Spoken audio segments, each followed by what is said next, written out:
જય જ્ઞાની બાપુ, હાજી આપણે શ્વાસોનું વિજ્ઞાન છે એ કઈ રીતે કામ કરે છે એ સમજાવો ને થોડું. જી દીકરા, તો શ્વાસોનું વિજ્ઞાન એવી રીતે કામ કરે છે कि इस नगरी को 10 दरवाजा, इस नगरी को 10 दरवाजा, बीच में पवन का थंबा, आवन जावन कोई ना देखे, यही बड़ा अचंबा। श्वास भीतर आती है, उसका आपके प्राणों में पूरा बोध हो। जैसे श्वास भीतर आती है अपने प्राण में, तो उस प्राणों का पूरा बोध हो। ऐसे ही जैसे श्वास भीतर से बाहर जाती है, तो बाहर जाने का भी तुम्हारे प्राण में पूरा बोध हो कि वे प्राण बाहर जा रही है। श्वास जब भीतर आती है, उसका आपके प्राणों में पूरा बोध हो कि श्वास भीतर आ रही है, और श्वास बाहर जा रही है, तो उसका भी तुम्हारे प्राण में पूरा बोध हो कि श्वास बाहर जा रही है। श्वास बाहर जाती है, उसका भी आपके प्राणों में पूरा बोध हो। श्वास भीतर आती है, उसका भी आपके प्राणों में पूरा बोध हो।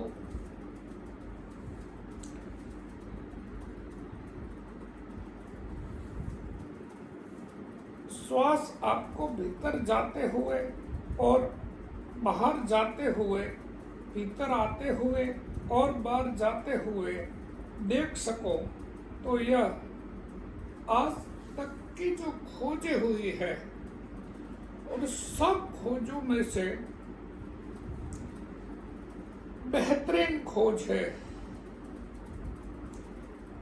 आज तक खोजे हुए जितने भी मंत्र है, उन सब मंत्रों में से सर्वमा श्रेष्ठ मंत्र है श्वासों की खोज। तो श्वास भीतर आती है, उसका अपने प्राणों में पूरा बोध हो कि श्वास भीतर जा रही है। श्वास बाहर जाती है, तो उसका भी आपके प्राणों में पूरा बोध हो कि श्वास बाहर जा रही है, और आप पाएंगे कि एक गहन शांति उतर आई है। आप श्वास को भीतर जाते हुए और बाहर आते हुए, भीतर जाते हुए और बाहर आते हुए देख सके, तो यह अब तक खोजे गए मंत्रों में से सबसे गहरी खोज है मंत्र की। तो इस नगरी को 10 दरवाजा, बीच में पवन का थंबा, आवन जावन कोई न देखे, वही बड़ा अचंबा। श्वास हमेशा वर्तमान में है। हम अतीत में श्वास नहीं ले सकते, और हम भविष्य में भी श्वास नहीं ले सकते। श्वास लेना इसी क्षण है, श्वास लेना इसी क्षण है, श्वास वर्तमान में है। तो तुम श्वास कभी भूतकाल में लेने के लिए नहीं जा सकते हैं, और नहीं तुम श्वास लेने के लिए भविष्य में जा सकते हो। श्वास को लेना और श्वास को छोड़ना ये वर्तमान में है। लेकिन हम अतीत के बारे में सोच सकते हैं और हम भविष्य के बारे में भी सोच सकते हैं।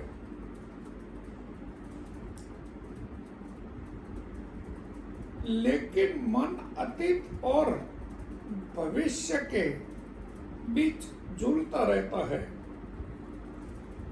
और शरीर और मन के बीच में एक विभाजन हो जाता है।